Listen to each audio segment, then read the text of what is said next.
नमस्कार दोस्तों, मैं भावनी मिश्रा अपने चैनल दिव्या भाग क्रिएटिविटी जोन में आप सभी का स्वागत करती हूँ। कैसे हैं आप लोग? वीडियो में मैं आपसे शेयर करने जा रही हूँ ललही छठ, जिसे हल छठ भी कहा जाता है, उसकी पूजन सामग्री और पूजन विधि मैं आपसे शेयर करूंगी। साथ में मैं बताने चलूंगी कि किन किन नियमों का हमें ध्यान रखना है। एंड में व्रत कथा शेयर करूंगी, तो आप पूरा वीडियो जरूर देखिएगा। भाद्रपद की कृष्ण पक्ष की षष्ठी को ललही छठ का व्रत त्योहार मनाया जाता है। इसे हल षष्ठी या हल छठ व्रत भी कहा जाता है।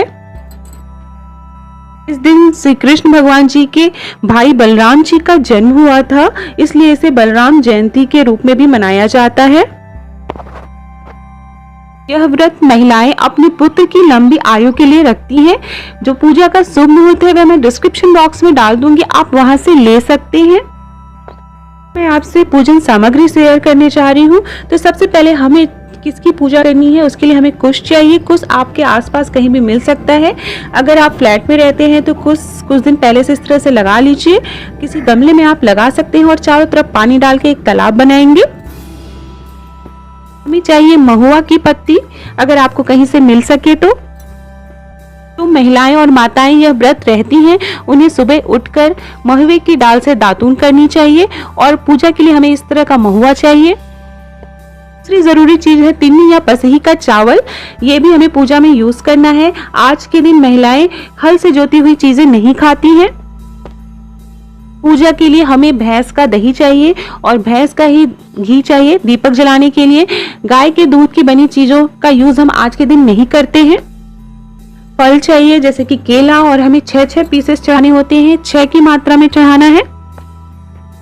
फूल और माला चाहिए पूजा में चढ़ाने के लिए। पूजा की सामग्री चाहिए जैसे हल्दी, रोरी, अक्षत। अक्षत में हम तिन्नी का चावल चढ़ाएंगे।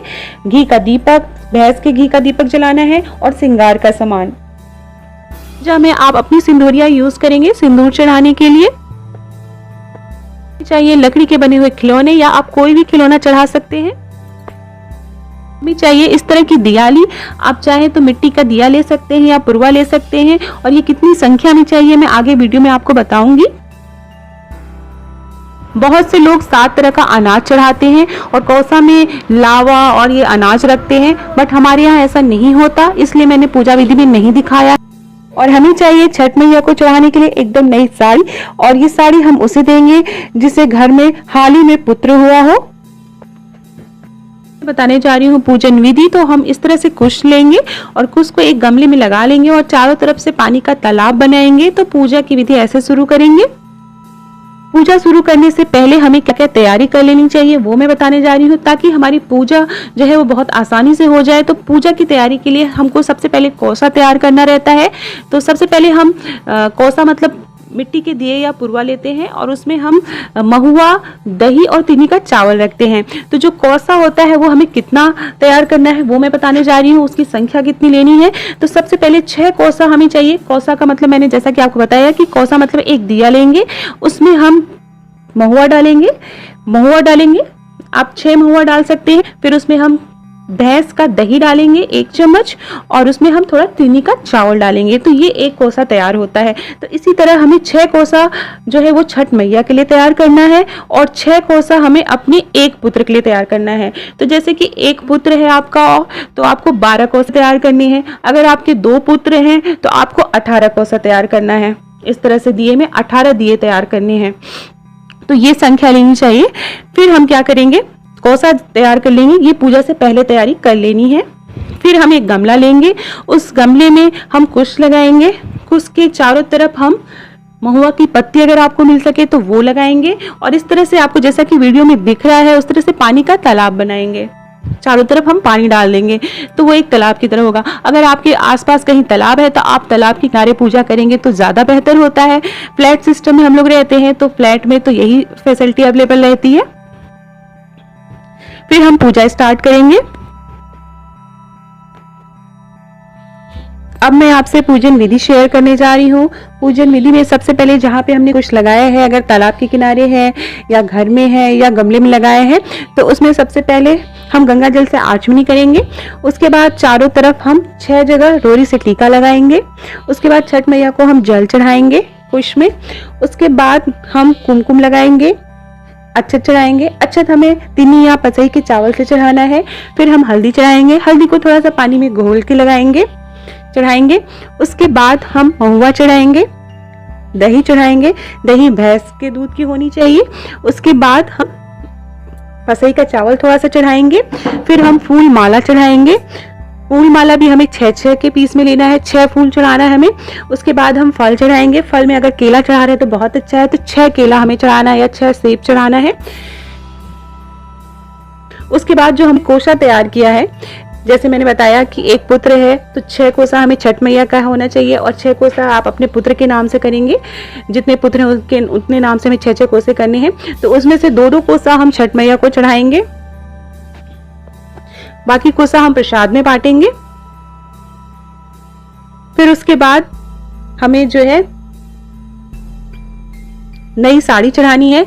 नई साड़ी आप कोई भी नई साड़ी ले सकते हैं, और उस नई साड़ी को हमें पूजा के बाद अगर किसी ने पुत्र को जन्म दिया है साल भर के अंदर तो उसे दे देना है, नहीं तो हम पंडित जी को दान कर देंगे। और नई साड़ी चढ़ाने के बाद हमें आरती करनी है। आरती में हमें घी का दीपक जलाना है। घी का दीपक भी भैंस के दूध का होना चाहिए। और फिर हम अगरबत्ती जलाएंगे। अगरबत्ती भी हमें 6 लेनी है, 6 अगरबत्ती हमें जलानी है। और फिर अगरबत्ती के बाद हम हवन करेंगे। हवन के लिए 2 लकड़ी जलाएंगे, और उसमें हमें 6 बार महुआ से हवन करना है। एक एक महुआ हम डालेंगे 6 बार, तो 6 बार हमें बस 6 ही बार हवन करना है। हवन करने के बाद हम छठ मैया की कहानी सुनेंगी। 6 कहानी है, हमें 6 कहानी सुननी रहती है। और कहानी सुनने के बाद हम छठ मैया की आरती करेंगे और उनसे आशीर्वाद मांगेंगे कि हमारे पुत्र की लंबी आयु हो, सुख समृद्धि बनी रहे, और भगवान सभी पर अपनी छठ मैया अपनी कृपा बनाए रखें। फिर उसके बाद सबसे इंपॉर्टेंट, पूजा के बाद हमें कुश में गांठ लगानी होती है। उसके लिए हमें एक ही बीच वाली उंगली का प्रयोग करना रहता है, उसी से हमें गांठ लगानी रहती है। गांठ लगाते समय हम मैया से प्रार्थना करते हैं, मन्नत मांगते हैं, और उसके बाद हम सोहर गाते हैं। 2-3 सोहर सब लोग को मिलकर जरूर गाना चाहिए। आज जो भी आसपास बड़े लोग आपको दिखे उनसे आशीर्वाद लीजिए, और जो कोसा हमने तैयार किया है उसका प्रसाद हमें उनके बीच में बांटना चाहिए। छठ मैया को जो हमने सिंदूर चढ़ाया था उससे सुहाग लेना है, सुहाग जरूर लें। और उसके बाद जो भी श्रृंगार का सामान चाहे उसमें से बिंदी और एक चूड़ी जरूर ले लें प्रसाद के रूप में। बाकी जो सामान है श्रृंगार का उसे हम पंडित जी को दान कर देंगे। करने से पहले हमें निर्जला व्रत रहना रहता है, और पूजा के बाद हमें हल से जोती हुई कोई भी अनाज या सब्जियां नहीं खानी है, इसलिए हम पसई तिन्नी का चावल खाते हैं। जो खिलौने हमने चढ़ाए हैं उन्हें बच्चों के बीच में बांट देना चाहिए। पूजा के बाद गांठ लगाना बहुत जरूरी होता है, और उसके बाद हम अगर नए वस्त्र पहन के पूजा करें तो भी बहुत अच्छा होता है। अब मैं आपसे पूजन सामग्री, छठ मैया अपना आशीर्वाद आप सब पर बनाए रखें।